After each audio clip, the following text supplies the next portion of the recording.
Welcome to the Jay Martin Show. My name is Jay Martin, and my guest today is Patrick Kareem, who is the co-founder of Northstar Bad Charts. Now, this interview is a bit of a different style because I really wanted to dig into Patrick's technical analysis approach to investing because he's a very chart-driven investor.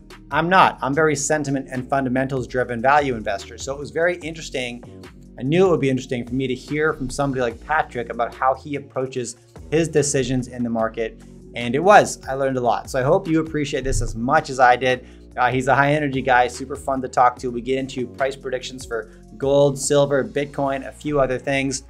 But in general, this is a very visual interview and I hope you dig it. As always, if you enjoy my content, I publish a weekly newsletter. I publish every Sunday. It's free. I'd love to have you join the team. This is my favorite thing that I do. I love to write and distill all the lessons that I've learned from interviews just like this. And I really dig into investor psychology. That's what I write about. On my show, I talk about money. When I write, I talk about the investor mindset because although I manage a portfolio of early stage investments, I don't write about managing money. I write about managing my mind, which is the most important tool in the investor's tool belt. So hit that link below if you want to hear from me every Sunday.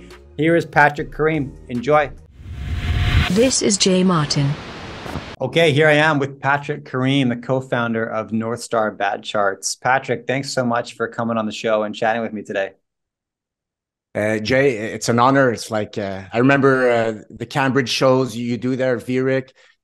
Some great moments you guys had. So for me, it's a huge honor there to be able to talk to you a little bit there.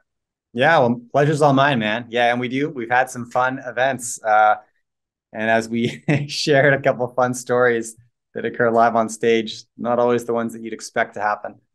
I want to start with your occupation. Essentially, this is the first time I've had you on the show. So I'd love for you to begin with explain to myself and my audience, how do you spend your time? What's your primary focus, Patrick? Well, it's charts, man. Seriously, I don't know if people say it's an addiction, but I'm constantly, my brain's wired now for charts. Like I'm doing this full time there. I have my website. I used to be a Unix system engineer. That was my primary career, but that's something I learned a while back there. People have 2 to 3 careers in their lifetime, not because you start doing something. Usually you start something, you're young, you don't really know what you want to do. You're like forced into something. And then after that, your hobbies take more and more space. And then you say, Jesus, man, I love doing that.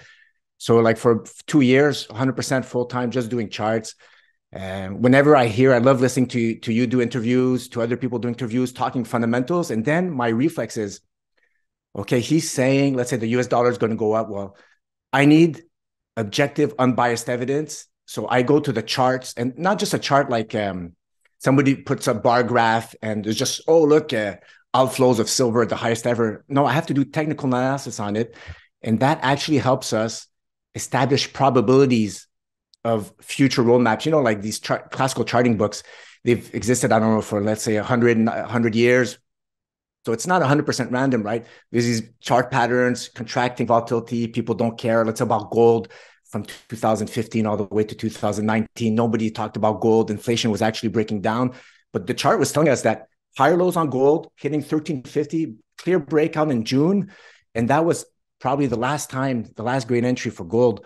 So that's all I do all the time, Jay, is always try to see objective evidence, try to put on a chart, do ratio charts, try to figure out where the probabilities are of the next possible move so we could get in ahead before the FOMO, before people start talking about, the laser eyes and everybody's talking about something and you start inviting people, oh, this is a hot subject. But when people go on your show, unless they're chart traders, it's kind of sad, but we could be closing to the top, right? Because it's getting popular, there's previous price appreciation, but we want to get in when there's no price appreciation, the instrument has been forgotten.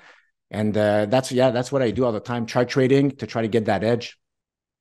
And where are you seeing opportunity right now? Like, what are you seeing, Patrick, that's getting you excited that you expect some price action to occur in the near term?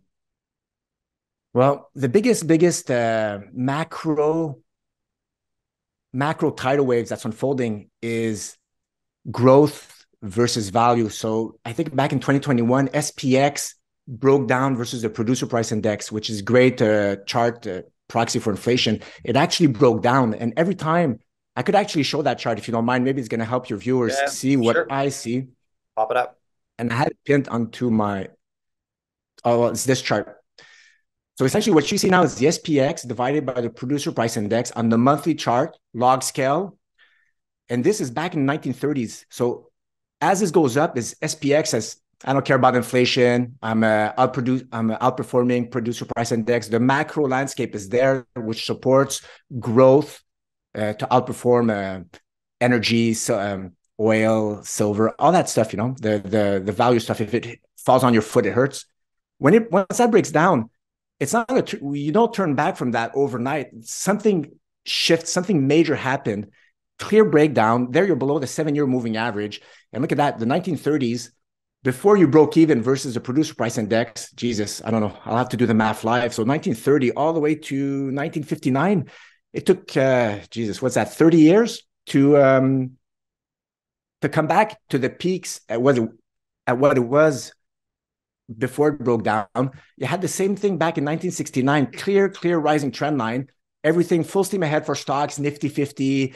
I'm pretty sure if we were back there and we were listening to the news, right, in 68, 67, I'm sure people were saying the same thing they're saying now or in 2021 about stocks. They're invincible, commodities are dead. We've probably, all those stories, they repeat over and over, but what happened? Broke down. And even, I know nominally the SPX did do a new high, I think in early 70s, I think SPX did a nominal new high, but when you adjust it for producer price index, it could not. And look at that, rug pulls every time. And each time there's a rug pull, you get some recessions. Yeah, these green overlay guys, they're recessions. So you have longer and stronger recessions once the SPX breaks down versus PPI. And after that, well, it's back in 1980, 82, it started waking up. And then we had the brilliant bull run of the US equities versus producer price index, all the way to the dot-com bubble. What happened again? A steep, it was such a bubble that we had a steep rising trend line that breaks down. So that's a loss of momentum. And then you have a longer term trend line breaks down again below the 7-year moving average. And what happened again? We were about a decade of grinding sideways. Even here, while it reflated, I don't know if you know, but in 2007, the SPX, I think it was back at its 2000 highs or maybe marginally a little higher. But when you adjust it for inflation or producer price index, it didn't even do a new high. So that's bearish divergence. It's not able to outperform. So you're in a macro scenario landscape. Rug pulls or more. There's a higher probability of having rug pulls. Then we get the 2008 crisis. So I'll bring you all the way to today. Same thing again, rising trend line, clear breakdown of SPX versus producer price index below the 7-year moving average. So even if nominally SPX right now, it's reflating, NASDAQ's reflating, and they might even do nominal new highs. But right now, when I see that chart, as an investor, I say, okay, hold on. This is not the environment where the market has proven to me that it's able to go on a secular bull run where the dips should be bought and, I just SPX and I just keep piling money to that. This telling me, hold on, something's changed. The inflation level is so high that your fundamental guys could probably insert here price to earning contraction, margins, profit margins are getting contracted. You've probably asked these questions to a whole bunch of guys telling you all the fundamental reasons why this is difficult. So right now, I don't trust any rally until the SPX is able to get back above this line here and break out once again. It's in dire straits for US equities right now. You got to be really careful. And you look at gold. Gold's at all-time highs or close to all-time highs, Jay. Nobody's believing it. Like, are people sleeping? Gold's telling you something. It's not back down at 1350 or 1100 or 900. It's hogging all-time highs while the SPX is rallying. So that is not, let me put it another way. SPX has to kick gold's butt, really kick its butt to prove that it's in a secular growth stock, price earnings expansion cycle, and it's not quite happening now. Gold, look, before I move on, gold did not break out versus SPX yet. The producer price index did break out versus SPX. Gold is hanging in there. Gold needs to be worth about half of the SPX. Once gold is worth half of the SPX, then the momentum is going to start shifting into gold more than it is now. So gold right now is starting to slow down, moving sideways versus SPX. Okay, I'll show you one more chart before you hammer me with a hard question. I just have to show this chart just to, I'll just do it fast here. Here is XAU divided by SPX. So right here, guys, is the top. So here's gold outperforming since 2001, outperforming SPX for a while.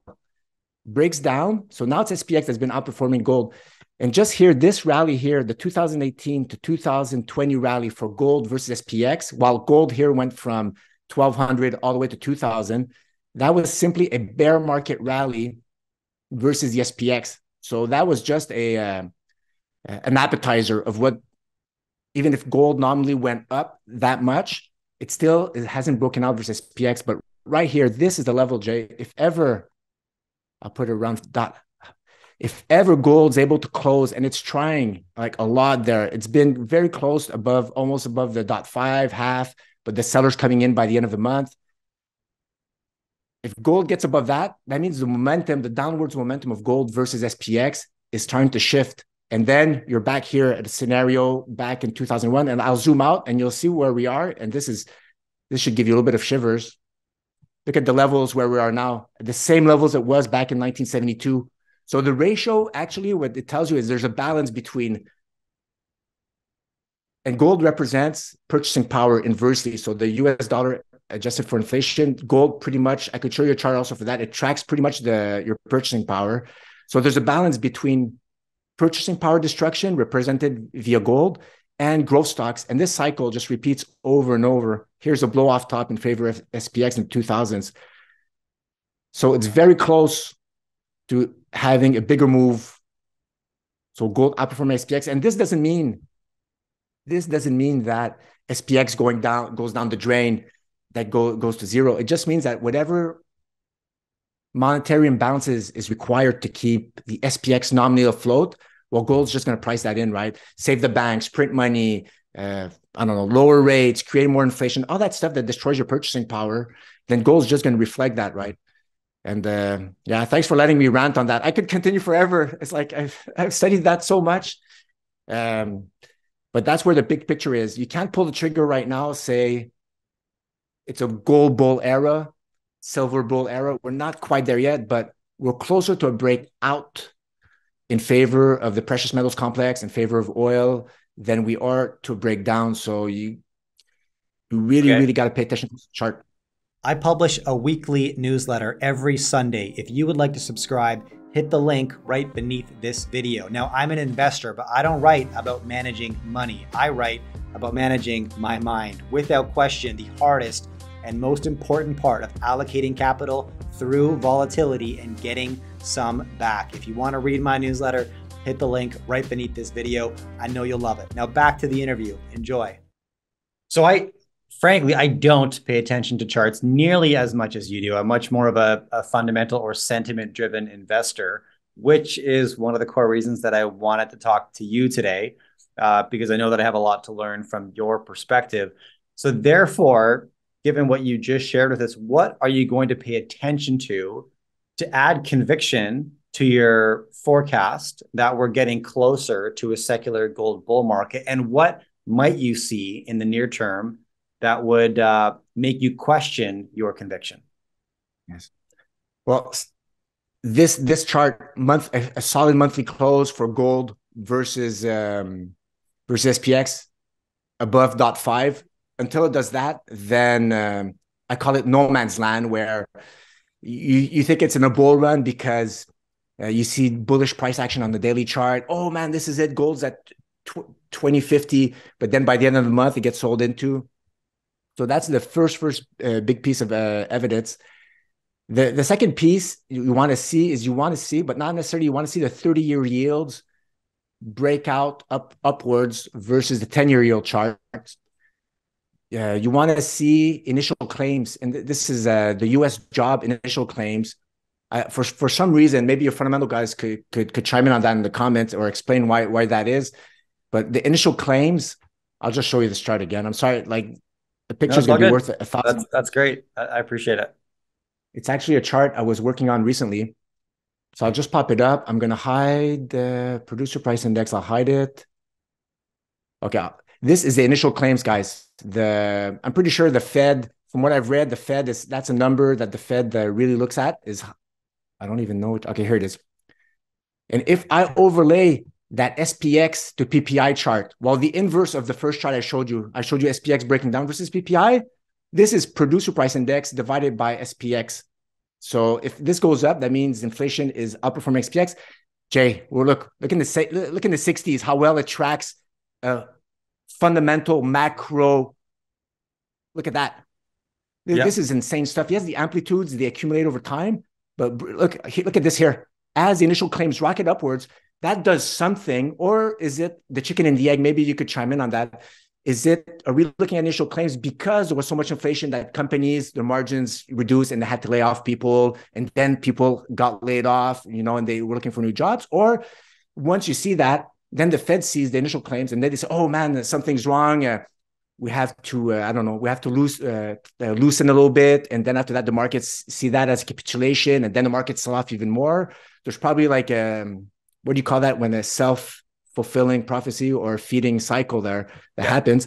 But look at this here again, 2007. Jesus, hell. I see that chart and I see the initial claims climbing up. That way I was keeping the numbers. I was keeping really close eye on those initial claim numbers when they came out last month. They dipped a little bit. But this is telling me that if initial claims start rocking it upwards, this SPX, this PPI to SPX chart should rocket upwards. Gold versus SPX should rocket upwards. And I'll show you another crazy chart. I'll overlay here. This is the ASA chart.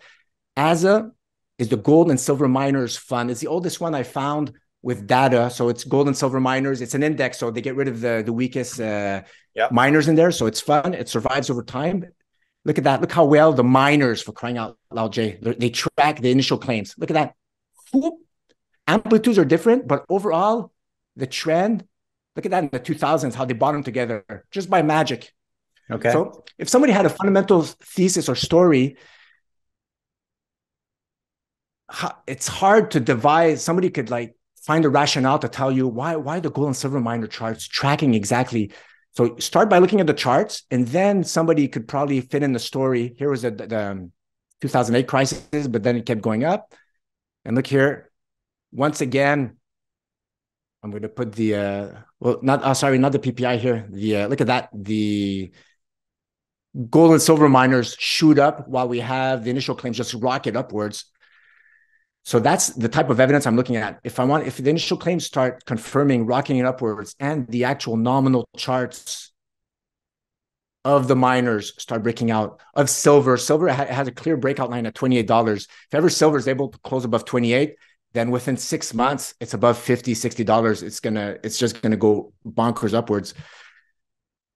But I'll add one nuance to all that, and this is probably contrary. A lot of people, they have a hard time maybe not accepting this or understanding this. Silver in the 70s, I'll keep the 70s aside because the 70s, silver didn't behave quite the same way. But in the 2000s, silver did great when the US equities were going up. So after there's initial sell-off in the US equities and silver sniffs out ahead of time, the precious metals, they sniff out ahead of time the recovery, the monetary imbalance is required to nominally save afloat the US equities. Silver loves SPX going up.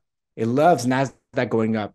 As long as SPX and NASDAQ are going up in the bear market. So as long as NASDAQ and SPX are rallying after they broke down versus the producer price index, silver, that's where it shines. That's where you should be long silver on those bear market rallies for US equities. It's going to outperform gold. It's going to outperform practically anything, but that's what it likes. But I'll send you the caveat. There's an example in the 70s where the markets plummeted and didn't drag down silver an inch. Even the miners in the 70s, the US equities started tanking. What did the miners in silver do? They said, I don't care. There's no liquidity event here. And they just rocketed upwards. So people got to be careful. If you don't look at 100-year charts and you don't have all these examples to properly weigh the probabilities, right? Because now it could be 50-50, right? I'm giving you an example in the 2000s where silver behaved a certain way. And I'm giving you an example in the 70s where it behaved a slightly different way. So people got to be ready for both scenarios. But okay, whenever go carry on if you have something. Yeah, if ever there's doubt, always look at the chart itself. You know, if the chart's breaking out, like gold broke out in the June of 2019, clear, convincing breakout, sure, go for the chart. But if you want to augment the probabilities of that possible roadmap playing out, then you have to look at all these macro, the ratio charts in between major asset classes battling out. There's even one there I think would be good to show you would be, if you would let me add on, I'd show you two more charts. It's SPX versus money supply and gold versus money supply. And that could probably synergize or really crystallize this vision of macro assets fighting it out. Okay, well, let's do that, because I was going to pull on some threads about your gold price forecast and your silver price forecast there. So yeah, this okay, that's perfect. So we could definitely talk about that here. Okay, here's SPX versus money supply. So I did the producer price index versus SPX. So here's SPX versus money supply. If this is going down, SPX is not able to strip away its fair share or its share of money supply. It's underperforming it. So here's in the 60s, it's going down.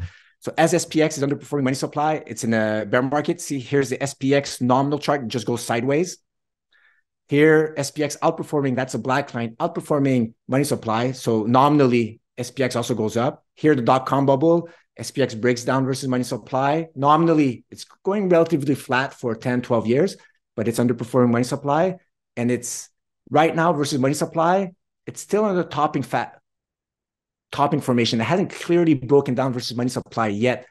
So if you want to weigh in the probabilities, that's another piece of evidence you probably want to wait for to really confirm you're in a secular bear market for US equities. You really want to see it not even able to outperform money supply.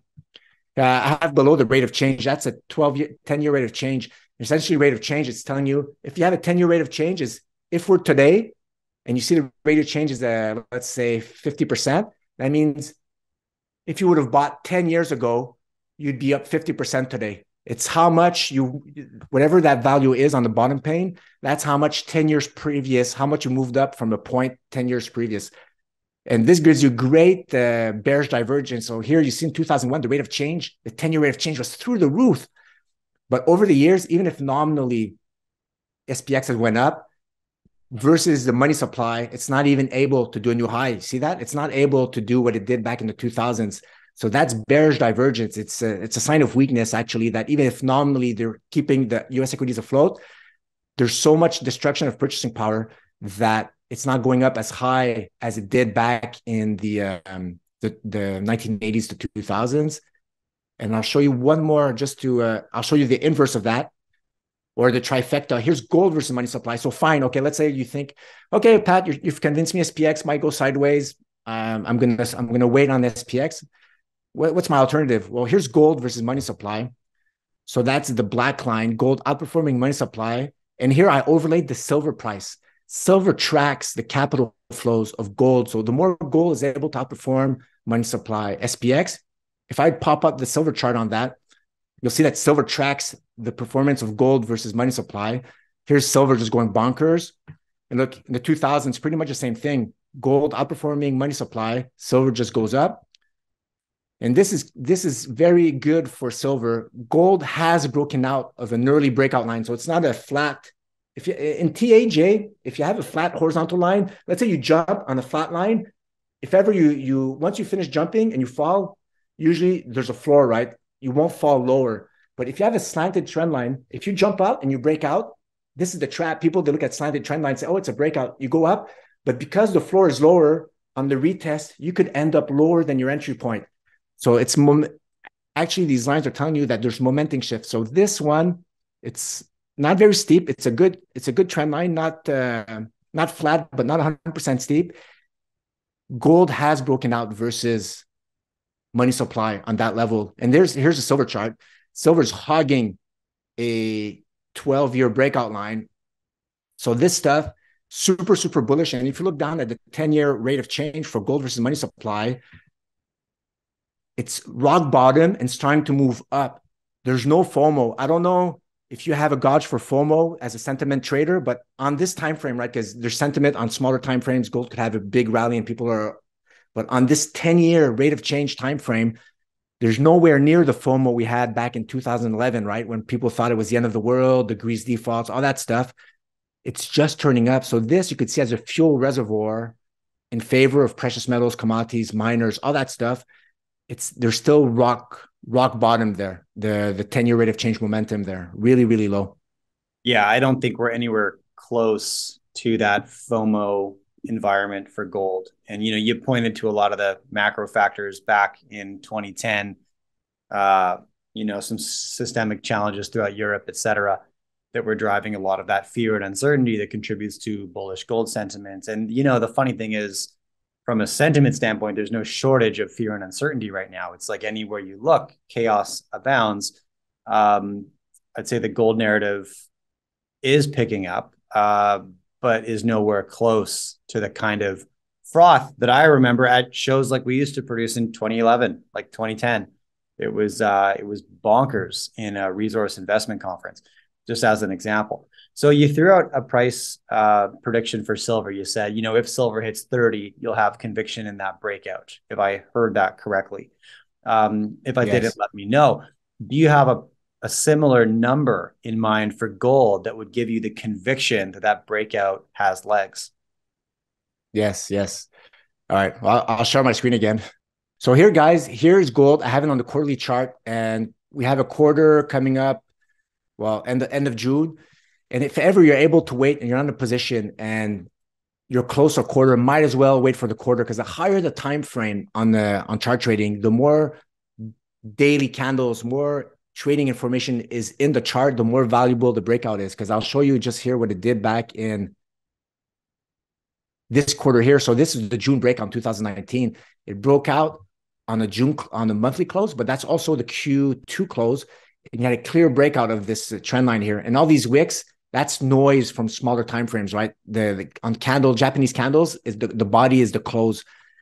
So right now, this is a massive pull flag.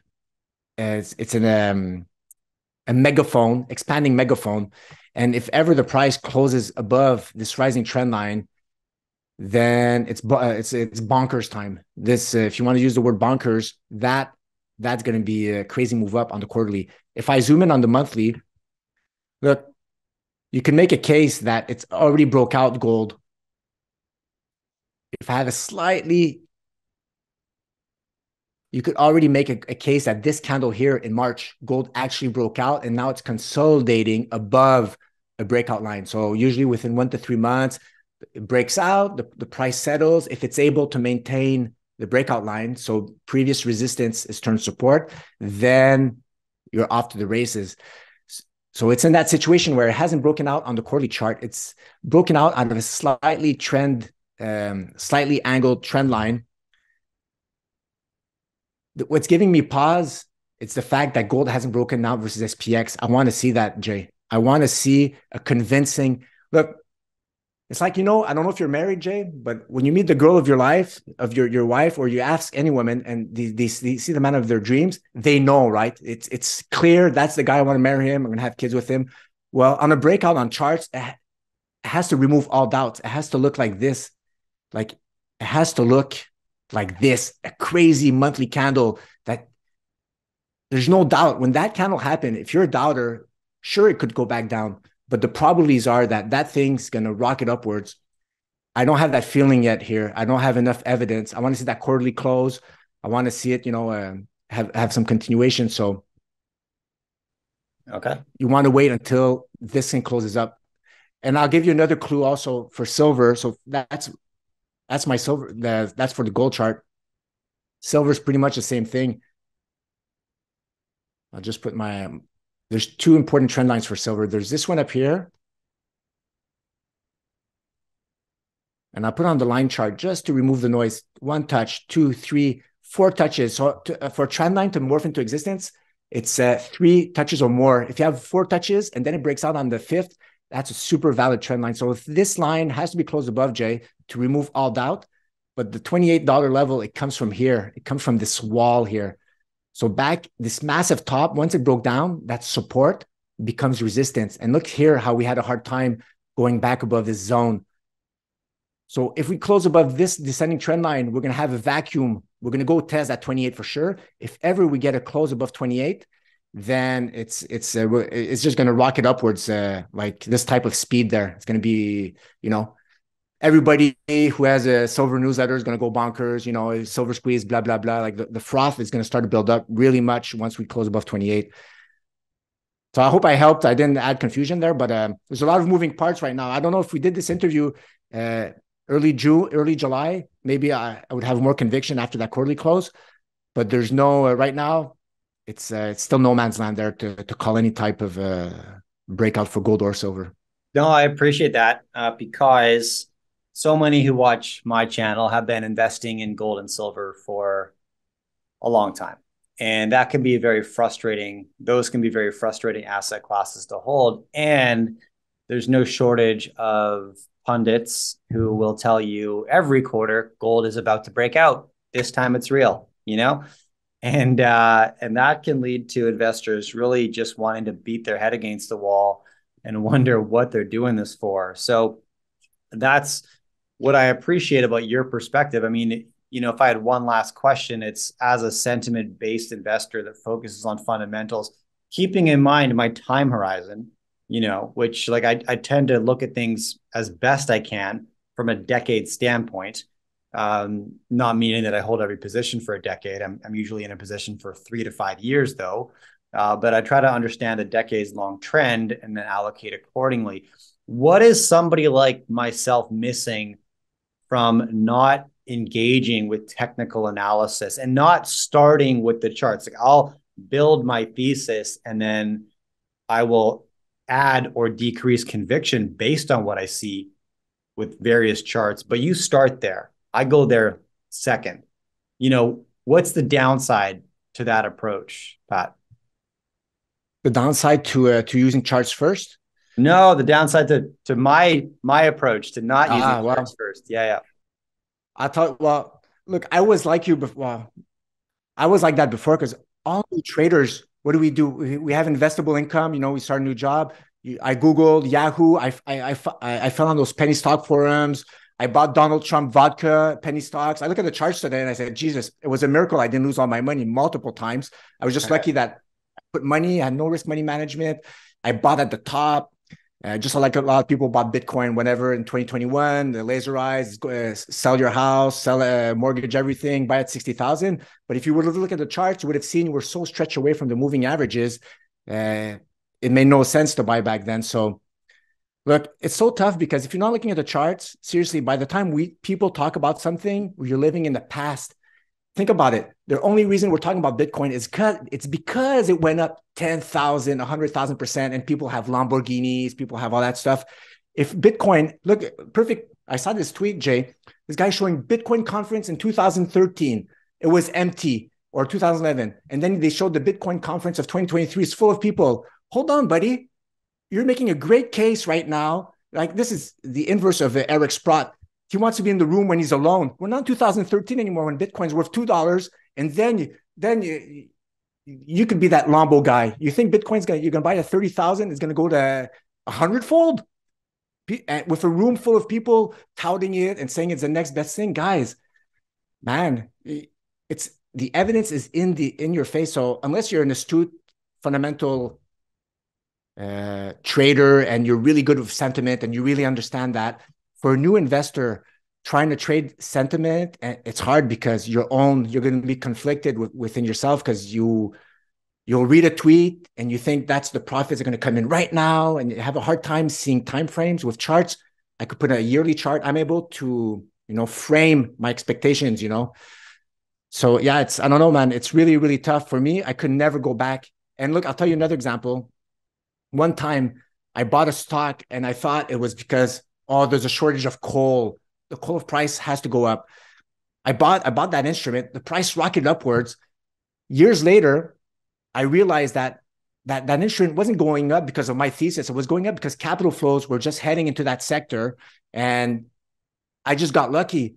So think of sometimes it's false reassurance. You think you know why the price is going up, but at the end of the day, there's thousands of people, thousands of analysts with billions and trillions of dollars getting pushed around. You think Bitcoin's going to the moon? Sorry, I don't want to pick on Bitcoin, but you think X instrument's going to go on the moon? There might be an Arab sheik with 100 times more money than you, and he thinks the opposite. You don't know about him, but he'll have to buy and sell. You'll see that in the chart. If you analyze the chart properly, you'll know the aggregate of all these buyers and sellers. You'll see it in the chart because they have to buy eventually, right? Or sell.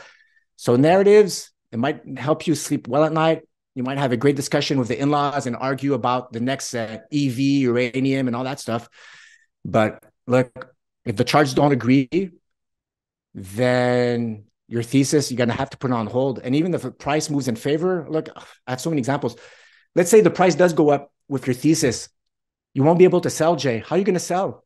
Because let's say somebody bought gold in 2001 when they spotted the dot-com bubble crash. Gold goes up 2001, 2008. Gold goes up 2011. There's always a reason to hold gold. But gold had done a 10-year run. It was breaking down versus SPX. It was time to bail gold back in 2012, 13. But if you're fundamental guys, there was no reason to sell gold back in 2011, 2013. No reason. But I don't know. You have to look at the charts. For me, I find them super useful. I'm able to properly weigh probabilities. I could do risk and money management. I could have sell stops. I could have targets. If I'm wrong, I get triggered out. No worries. I move on to the next, So, but well, you're right. And focusing on sentiment and using sentiment properly is really, really important. You touched on people piling into an asset class. You use Bitcoin as an example because other people were piling into that asset class, inflating the price by creating a lot of instability. And you're right. If you don't have the experience that buys you the conviction to walk left when everyone's going right, then sentiment can be really, really dangerous because nobody wants to walk down a dark alley by themselves. You just don't do that because it's silly. Why would you do that, right? But that's what being a contrarian investor is all about, is walking down the dark alley by yourself. And everyone's saying, don't go down there. That'd be a horrible idea. Don't go down there. And you say, well, I've got a few reasons. I'm going to take my chances and make this punt. I really appreciate the statement you said. It's like the aggregate of all the sentiment. What I appreciate about that is it adds substance to the speculation about money flows. And that's really at the core of it. Like, why do I pay attention to sentiment? Because that tells me where capital is going next. Well, the charts tell you where capital is going next, right? I mean, it's very similar. I guess. And also I play the hand that I'm dealt. Like I have a podcast, a YouTube channel, a conference business. I talk to people all day long, every day. And by collecting their sentiment, I get a sense of, if I'm talking to the smart money, quote unquote, smart money, then I get a sense of where cash is starting to go next, knowing that smart money moves first, retail money follows second, and I want to be first. But anyways, this has been very enlightening for me. And I really do appreciate your approach and perspective, Pat. So I want to send anybody who wants to hear more from you. Obviously, you've shared a lot from your Twitter feed, so I recommend people check you out on Twitter. But where else should we send them today if they want to hear more from you? Well, guys, look, Twitter, all free, crazy stuff down Twitter. But we have a paying website, northstarbadcharts.com. So you know how it is, guys. We just have limited amount of time, and our members, they always get their answers. And, we give them special attention. But look, Twitter's a wild, wild west. There's crazy information there. But yeah, you got to be careful, guys, on Twitter, because somebody could put a whole bunch of information there, but, they might not respond in time. And if you start, following people on Twitter, then, that you have to always do your own research, guys, right? And listen to Jay and his guests, his interviews, right? We learn all the time, man. It's crazy. Like I listen to you all the time doing your interviews. It's so much fun. What a journey, man, we're doing right now, continuously learning. I wish that for everybody. Me too. Absolutely. I love that. All right. Well, I'll wrap it up there. Patrick, look, thanks so much for making the time and coming on and chatting with me today. It was my honor, Jay. Thank you. Thank you for tuning in. I hope you enjoyed this conversation. Now, if you want to take the next step, I publish a weekly newsletter and it's free. There's a link to subscribe right beneath this video, and you can join me and 50,000 other investors weekly for this exclusive content where I share my key action items and takeaways from conversations just like this and plenty others. Thanks for stopping by.